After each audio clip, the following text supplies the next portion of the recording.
మంత్రి BRS MLA Talasani మీడియాతో మాట్లాడారు. ఇథనాల్ ఫ్యాక్టరీ అంశంలో నా కుమారుడికి సంబంధం ఉందని పీసీసీ అధ్యక్షుడు మంత్రి సీతక్క ఆరోపణ చేశారు. ఇథనాల్ కంపెనీతో మా కుటుంబానికి సంబంధం లేదు. ఇథనాల్ కంపెనీ వద్దని అక్కడి గ్రామస్తులు ధర్నాలు చేస్తున్నారు. దీనిపై ప్రభుత్వం ప్రజలకు సమాధానం చెప్పాలి. రాజమండ్రి దగ్గర ఒక డిస్టిలరీస్ కంపెనీలో 8 మంది డైరెక్టర్లో ఒకరిగా నా కుమారుడు ఉన్నారు. 2016లోనే డిస్టిలరీస్ కంపెనీ డైరెక్టర్ గాను నా కుమారుడు రాజీనామా చేశాడు. ఆ పేపర్లను పట్టుకుని మాపై అసత్య ప్రచారం చేస్తున్నారు. నా కుటుంబానికి చెందిన కంపెనీ అని నిరూపిస్తే కంపెనీ రాసిస్తాను. బీఆర్ఎస్ పార్టీపై బురద జల్లే ప్రయత్నం చేస్తున్నారు. దిలావల్పూర్ గ్రామ ప్రజలకు ప్రభుత్వం సమాధానం చెప్పాలి. రాజకీయాల విమర్శలు ప్రతి విమర్శలు సహజం. ఇథనాల్ కంపెనీకి గత రాష్ట్ర ప్రభుత్వానికి సంబంధం లేదు. ఇథనాల్ కంపెనీ పర్మిషన్లు కేంద్ర ప్రభుత్వం ఇస్తోంది. లగచర్లలో కేటీఆర్ కుట్ర చేశారని ప్రభుత్వం ఆరోపణ చేసింది. రాష్ట్రంలో అటెన్షన్ డైవర్షన్ పాలిటిక్స్ నడుస్తున్నాయి.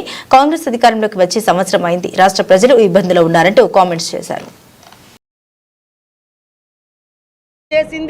కేటీఆర్ ఇక్కడ రాష్ట్రంలో అన్ని సంతకాలు పెట్టి సంపూర్ణమైనటువంటి పొల్యూషన్తో సహా అన్ని పర్మిషన్లు ఇచ్చింది.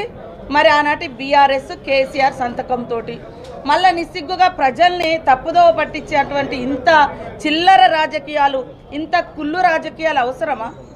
మీరు నిజంగా మీకు ప్రజల మీద అంత ప్రేమ ఉన్నోళ్ళైతే, అంత గొప్పగా ఆలోచించే వాళ్ళైతే మరి మీరు ఎందుకు ఇచ్చిరు ఇవన్నీ పర్మిషన్లు? కాబట్టి ఇవాళ తప్పు చేసింది మీరు, రెచ్చగొట్టేది మీరు, మేము ప్రజల భూములు గుంజుకుంటున్నామని చెప్పేది మీరు. ఇవాళ మేము ఎక్కడైనా పోతే గ్రామ సభలు పెడుతున్నాం.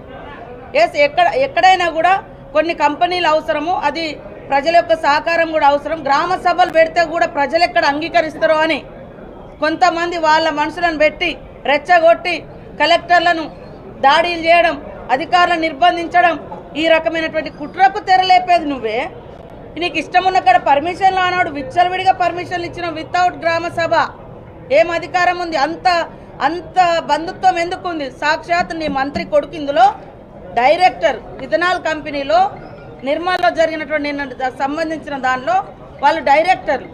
100 సార్లు ప్రచారం చేస్తే రైట్ అనుకున్నారంటే ఇప్పుడు అందరు ఉన్నారుగా, కాసేపు తప్పు మీరు చేసినటువంటి తప్పు బయటికి ప్రచారం అవుతుందేమో, కానీ వాస్తవాలు నిజాలు నిలకడగైనా బయటకు వస్తాయి. కాబట్టి ముందు కేటీఆర్, నువ్వు దీని మీద నీకు చిత్తశుద్ధి ఉంటే, నిజాయితీ ఉంటే, రైతుల మీద ప్రేమ ఉంటే ఫస్ట్ నువ్వు దిలావర్పూర్ రా, నిర్మల్ కాడికి రా, నేను కూడా వస్తా, మీరు కూడా రండి. అది ఎవరు ఇచ్చారు దీనికి?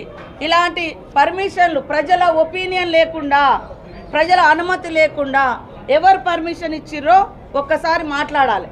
దాన్ని సమన్వయం చేసింది కేటీఆర్. ఇక్కడ రాష్ట్రంలో అన్ని సంతకాలు పెట్టి సంపూర్ణమైనటువంటి పొల్యూషన్తో సహా అన్ని పర్మిషన్లు ఇచ్చింది. మరి ఆనాటి బీఆర్ఎస్ కేసీఆర్ సంతకంతో